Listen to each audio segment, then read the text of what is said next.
Alors, Hamilton perplexe sur les réglages de sa Mercedes. Une diva, toujours, hein, cette Mercedes, décidément. Difficile à régler. Comme en 2017, c'est vrai que c'était galère à régler cette petite Mercedes AMG. Lewis Hamilton se souvient aujourd'hui de cette catastrophe dans le désert, juste avant le premier Grand Prix.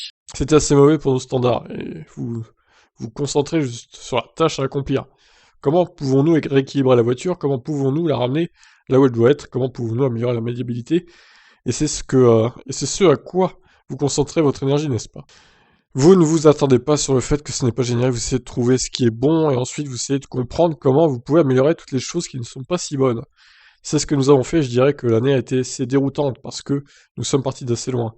Mais nous avons réussi à gagner la première course. Il y a eu des courses où nous étions en tête, puis il y a eu des courses où nous étions très loin. Et vous ne savez jamais vraiment comment la voiture va se comporter quand vous arrivez sur les pistes. En somme, à chaque changement de règlement aérodynamique, très important en 2017, notable en 2021, Mercedes semble avoir des problèmes de réglage avec cette nouvelle voiture. Le règlement 2021 avec le fond plat entaillé a bien entamé les progrès de Mercedes faits entre 2017 et 2020, pour passer d'une diva à une voiture fondamentalement excellente. Définitivement, ça a tout gâché, nous savions que nous allions perdre tout cet appui aérodynamique, et une fois que nous avons découvert combien nous avions perdu, toutes les caractéristiques de la voiture ont changé. Donc ce sur quoi nous avions travaillé pendant plusieurs années, en mettant la voiture dans cette bonne fenêtre de fonctionnement comme l'année dernière, ça a été un cauchemar de le défaire en jouant avec ces outils. Quand vous ne pouvez pas réellement changer aucun des outils, il faut juste essayer de trouver des moyens intelligents de travailler avec moins d'appui. Il y a eu beaucoup d'éléments qui ont rendu les choses plus difficiles que jamais, c'est la voiture la plus difficile à régler, et j'ai fait beaucoup de tests dans le simulateur. Mais même lui n'est pas là où il est censé être, au niveau d'adhérence n'est pas bon, où l'effet du vent n'est pas bon, où le degré thermique n'est pas réglé correctement.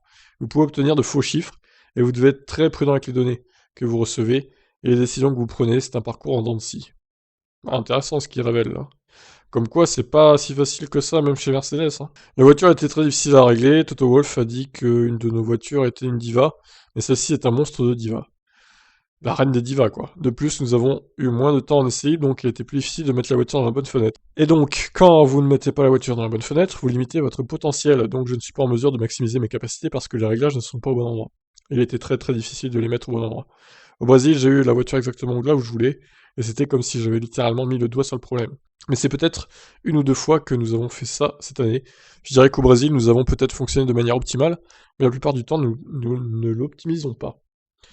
Alors l'article est long, hein, du coup, mais bon, c'est intéressant, donc on va le finir. Donc vous regardez plus en profondeur dans les détails pour essayer de trouver toute performance qui reste.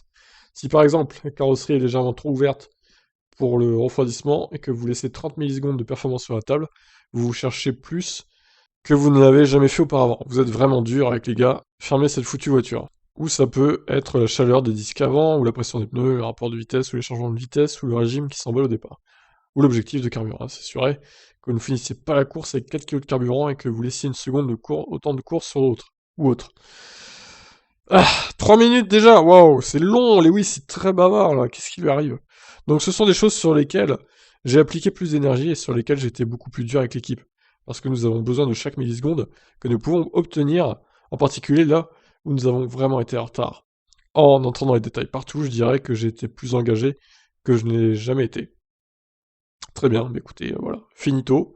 Donc pour résumer, bah, Mercedes de cette année est difficile à régler quand même. Ça expliquerait pourquoi sur certains circuits ils ont fait des grosses contre-performances. La voiture est pas fondamentalement mauvaise sur certains circuits, mais c'est juste qu'elle est plus dure à régler sur certains circuits que sur d'autres.